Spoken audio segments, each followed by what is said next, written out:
جو آخری بات اس کے بعد پھر دونوں اپوزیشن لیڈر آپ سے بات کریں، وہ یہ ہے کہ پاکستان کی تاریخ میں اس سے زیادہ جھوٹے مقدمات کبھی بھی نہیں بنے.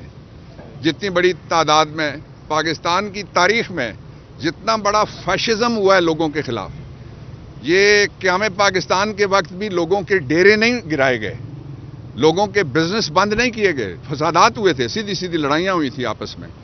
یہ پتہ نہیں کدھر ملک کو لے جانا چاہتے ہیں اور لوگوں کو کیا بتا رہے ہیں کہ لوگ وہی کریں جو ریاست ان کے ساتھ سلوک کر رہی ہے. لوگوں اور ریاست کے درمیان ایک آدمی کھڑا ہے جو کہتا ہے رول آف لا پہ میں بلیو کرتا ہوں اور جو کہتا ہے کہ آئین کے مطابق میں اپنی جدوجہد کروں گا. خدا نہ خواستہ وہ آدمی اگر درمیان میں نہ ہوتا تو پتہ نہیں مشرقی پاکستان والا کوئی اور اس طرح کا واقعہ وہ نہیں روکا جا سکتا تھا. اور پاکستان تحریک انصاف کو اور پوری قوم کو اس بات کا یقین ہے کہ اس ملک کے حالات جس طرح آپ کو یاد ہے چلتی ہوئی اکانومی تھی، آپ کو یاد ہے لنگر خانے چل رہے تھے، آپ کو یاد ہے پاکستان کا پاسپورٹ اس کی عزت بن گئی تھی، آپ کو یاد ہے ایک غیرت مند آدمی تھا جس کو کہا گیا کہ افغانستان میں پراکسی جنگ کے لیے اڈے دو گے، اس نے کہا ایبسلیوٹلی ناٹ. آپ کو یاد ہے ایک غیرت مند آدمی تھا، اس نے کہا تھا مودی مت آنا، تم اندر گھسے تو تمہیں ماروں گا، اور اس نے پھر مارا.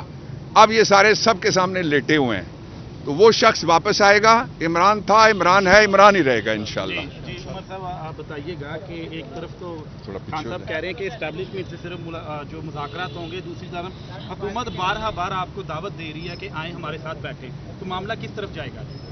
بسم اللہ الرحمن الرحیم. سب سے پہلے تو میں یہاں پہ بات کروں گا کہ جو میرے وکیل صاحب اور میرے بڑے بھائی ڈاکٹر بابر اوان صاحب نے بات کی ہے شبلی فراز صاحب کی اور میرے کیس میں، اور میرے کیس میں ایک اور بھی نوعیت ہے کہ پنجاب میں کہیں پہ میں نے ایک موٹر سائیکل مبینہ طور پہ 25,000 کا چلایا اور اس کے اوپر میں نے قتل بھی کیے مبینہ طور پہ، میں نے لوگوں کو اغوا بھی کیا، میں نے ایکس رے مشین چوری کی، وہ اس موٹر سائیکل پہ غالباً میں نے رکھ کے گیا اور لوگوں کو اوپر باندھ کے ہر جگہ جو ہے میں اکٹھا، مطلب پورے پنجاب میں، پورے پاکستان میں ایک ہی وقت پہ میں ایک ہی تاریخ میں اس موٹر سائیکل پہ گھومتا رہا.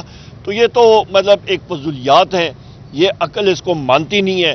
خود جو پروسیکیوٹرز ہیں وہ بھی ہنستے ہیں آگے سے اور وہ کہتے ہیں جی ہماری مجبوری ہے. یہ تو پہلی بات کیس کی نوعیت ہے. دوسری بار آپ نے حکومت کے بارے میں بات کی ہے تو رانا ثنا کا ذرا انٹرویو سن لیں جو اس نے نجم سیٹھی صاحب کی اہلیہ کو دیا تھا غالباً 31 مئی کو، اور اس پہ اس نے اس چیز کا اعتراف کیا کہ در حقیقت جنرل باجوہ صاحب کے ساتھ انہوں نے کنسپیرسی کی تھی، لنڈن پلان کا حصہ تھا، حکومت انہوں نے گرائی تھی. 25 مارچ کو بلکہ 25 مئی 2022 کو انہوں نے کہا تھا ہم نے کوٹ ان کوٹ بقول اس کے وزیر اعظم عمران خان صاحب اور پی ٹی آئی کا بندوبست کیا گیا تھا. اور ہماری زبان میں جس وقت آپ کہتے ہیں بندوبست کرنا تو اس کا مطلب ہے کہ آپ کسی کو ٹھکانے لگانے کی کوشش کرتے ہیں، اس پہ قاتلانہ حملہ کرتے ہیں، ان کو مار پیٹ کرتے ہیں، اور انہوں نے کیا. ہم نے تشدد صحیح، ہم ساروں نے تشدد صحیح. یہ ایک چیز ذہن میں رکھیں. اس کے بعد اس نے کہا رانا ثنا نے کہ جی اس کے بعد پھر آپ دیکھیں ہم نے پی ٹی آئی کے ساتھ کیا کچھ ہوا تاریخ کا حصہ ہے. اور اس کے بقول یہ سب کچھ اس لیے ہوا کیونکہ انہوں نے اپنے کیسز جو ہیں وہ انہوں نے ٹھکانے لگانے تھے، ختم کرنے تھے. اور ان سے نجم سیٹھی صاحب کی اہلیہ نے پوچھا کہ جی کیس تو ختم ہو جاتے ہیں. انہوں نے کہا نہیں، یہ ہم نے جا کے میاں نواز شریف کو اس پہ کنونس کیا اور یہ ہم نے کرایا. لہٰذا یہ سب کا سب جو ہے ایک کنسپیریسی کا حصہ تھا جو وزیر اعظم عمران خان صاحب بار کہتے ہیں کہ یہ لنڈن پلان کا حصہ تھا. نمبر 1. نمبر 2، ابھی ہم لوگ آ جائیں حکومت وقت کی آفرز کی. یہ کھوکھلی آفرز ہیں. ایک طرف ہم پہ مختلف مقدمات لگا رہے ہیں، دوسری طرف ابھی ہمیں ایف آئی اے انکوائری کے لیے بلا رہی ہے کہ جی یہ ٹویٹ ہوا. او بھائی آپ سب سے آغاز کریں نا. مجھے پتہ ہے آپ کا دوسرا سوال ہوگا کیا کہ جی ایف آئی اے کے بارے میں. ہماری یہ ڈیمانڈ ہے کہ آپ حمود الرحمان کمیشن کو پبلک کریں. اس کا دودھ کا دودھ پانی کا پانی ہوگا. وہ کسی لکھنؤ کے جج یا مدراس کے جج صاحب نے نہیں لکھا تھا، وہ پاکستان کے بہت نامور جج صاحب نے وہ حمود الرحمان کمیشن رپورٹ لکھی تھی. وہ کیوں نہیں اس کو پبلک کر رہے ہیں؟ اس کی جو انیکسچرز ہیں وہ ساری چیزیں، وہ اپینڈکس جو ہے وہ ادھر ادھر پھیری ہیں. مین رپورٹ کو باضابطہ طور پہ آپ پبلک کریں. اس کے ساتھ ساتھ ہماری یہ بھی ڈیمانڈ ہے کہ آپ اوجڑی کیمپ کی بھی رپورٹ پبلک کریں. اس کے ساتھ ساتھ آپ آرمی پبلک اسکول کی رپورٹ پبلک کریں. اس کے ساتھ ساتھ آپ کا ایبٹ آباد ریڈ پہ جہاں پہ اسامہ بن لادن کو ہلاک کیا گیا تھا وہاں پہ وہ رپورٹ پبلک کریں کہ امریکہ کیسے ہمارے بارڈرز کے اندر آیا اور اتنا دور گیا, تو وہ رپورٹ بھی پبلک ہونی چاہیے. یہ ساری کی ساری رپورٹس جو ہیں یہ پبلک ہونی چاہیے, عوام کے سامنے آنی چاہیے, اور دودھ کا دودھ اور پانی کا پانی ہونا چاہیے. وہ انگریزی میں کہتے ہیں لیٹ دا پیپل ڈیسائیڈ, عوام کو ڈیسائیڈ کرنے دیں. یہ بہت اہم بات ہے. بہت شکریہ. ایک سیکنڈ جی, شبلی صاحب بات کریں, leader of the opposition the senate. جی دیکھیں, سب سے پہلی بات تو یہ ہے کہ جو بھی یہ کیسز جو کہ ہم بھگت رہے ہیں یا ہمارے لیڈر عمران خان بھگت رہا ہے, یہ سارے مزہ کا خیز کیسز ہیں. یہ وہ کیسز ہیں جو کہ سیاسی بنیاد پہ بنائے گئے ہیں کہ ملک کے سب سے پاپولر لیڈر کو, اس ملک میں جو سب سے بڑی سیاسی جماعت کا سربراہ ہے, اس کو کس طرح عوام سے دور کیا جائے. لیکن کو معلوم نہیں ہے کہ وہ لوگوں کے دلوں میں رہتے ہیں. ان کو آپ جیل میں یا کسی بھی جگہ بھی آپ کر لیں, وہ جو ہے تو لوگوں کے دلوں میں رہتے ہیں. اور انشاءاللہ ابھی ہم اپنی ایک احتجاج کی تحریک شروع کر رہے ہیں جس میں کہ ہم عمران خان کی رہائی, کیونکہ دیکھیں یہ ایک فنڈامنٹل رائٹ ہے پاکستان کا, آئین کے پاکستان کا, کہ کسی بھی شخص کو آپ غیر قانونی طور پر اور سیاسی طور پر آپ اس کو پابند سلاسل نہیں کر سکتے جھوٹے مقدمات بنا کر. دوسری بات یہ ہے کہ ایک طرف تو انصاف کی بات ہو رہی ہے, دوسری طرف اگر آپ دیکھیں تو جو لاہور ہائی کورٹ نے جو ججز یہ جو انتخابات ہوئے ہیں, جس طرح سے مینڈیٹ لوٹا گیا ہے, دن دہاڑے لوٹا گیا ہے, یہ بھی نہیں رات دن دہاڑے لوٹا گیا ہے, اس کے فیصلے کے لیے جو الیکشن ٹریبونلز ہیں اس کی جو ججز کی اپوائنٹمنٹ ہے, اس میں الیکشن کمیشن آف پاکستان جس کا کام ہے, جس کو کہ اربوں روپے ملتے ہیں, جو کہ تنخواہ لیتا ہے چیف الیکشن کمشنر, اور باقی جتنے بھی ہیں وہ سارے پاکستان کے ٹیکس پیئرز کے پیسوں سے ان کی تنخواہیں بنتی ہیں, بجائے اس کے کہ وہ ایک فری اینڈ فیئر الیکشن کرا سکے, جو کہ بالکل نہیں کرایا.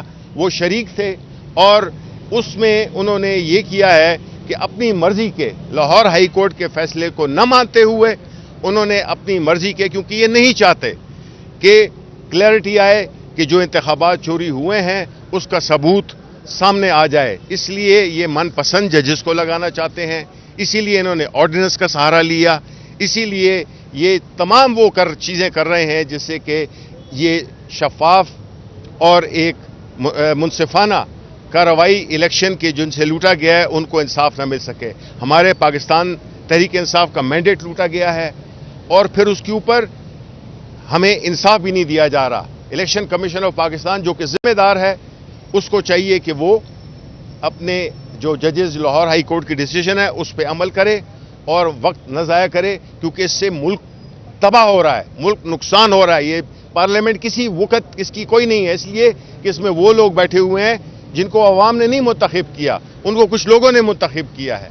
اس لیے اگر اس جمہوریت کو اور اس پارلیمنٹ کو آپ نے فعال بنانا ہے تو آپ کو یہ وہی لوگ لے جانے ہوں گے اس کے اندر جو کہ عوام کی منشا سے الیکٹ ہوئے ہیں. شکریہ صاحب. یہ بتائیے گا کہ پنجاب حکومت کہہ رہی ہے کہ جیل میں بیٹھ کے 8 کمرے لے کے اے سی میں بیٹھ کے انقلاب نہیں آئے گا, کیا خان صاحب کو اتنی سہولتیں دی گئی ہیں اندر؟ دیکھیں, کاش یہ اس طرح پنجاب حکومت جو کہ ان کی جو لیڈر ہیں اور ان کے جو والد صاحب تھے وہ تو ملک سے بھاگ گئے تھے. یہ تو ایک کلندر ہے, ایک مرد مومن ہے جو کہ جیل کے اندر بیٹھا ہوا ہے, نہ وہ ڈیل کر رہا ہے اور یہ بالکل جھوٹ ہے. 8 کمرے کا جو ہے تو یہ بالکل ایک ایسا جھوٹ ہے. اور آپ کو پتہ ہے کہ پاکستان مسلم لیگ نون کے جتنے بھی لیڈران ہیں یہ جھوٹ اتنے اعتماد کے ساتھ بولتے ہیں کہ یہ شاید خود بھی یقین کرنے لگتے ہیں اس جھوٹ پہ. تو نہ خان صاحب کو اے سی ملا ہوا ہے اور نہ خان کو ادھر کوئی ایسی فیسلٹیز ملی ہوئی ہیں جو منیمم فیسلٹیز ہیں, بنیادی فیسلٹیز ہیں, وہ بھی نہیں ملی ہوئی ہیں. تو یہ کہنا کہ وہاں پہ اے سی لگا ہوا ہے, یہ سارا لوگوں کو ان چیزوں سے عمران خان لوگوں کے دلوں میں سے محو نہیں ہوگا. یہ اس غلط فہمی میں نہ رہیں. جی یہ بتا دیں, فیصلہ باد میں پی ٹی آئی کی جلسے کی کوشش جو کہ ناکام ہوگی, پی ٹی آئی کمزور ہو چکی ہے, ڈال رہی ہے؟ نہیں, کوئی ناکام ہوا ہے. ہم لوگ عدالتی فیصلے کا انتظار کر رہے ہیں. جیسے عدالتی فیصلہ آئے گا اس کے ساتھ ہم لوگ کریں گے. ہم لوگ نہیں چاہتے کہ کوئی افراتفری ہو, اور یہ ہماری تحریک تحفظ آئین پاکستان کے پلیٹ فارم سے ہو رہا ہے.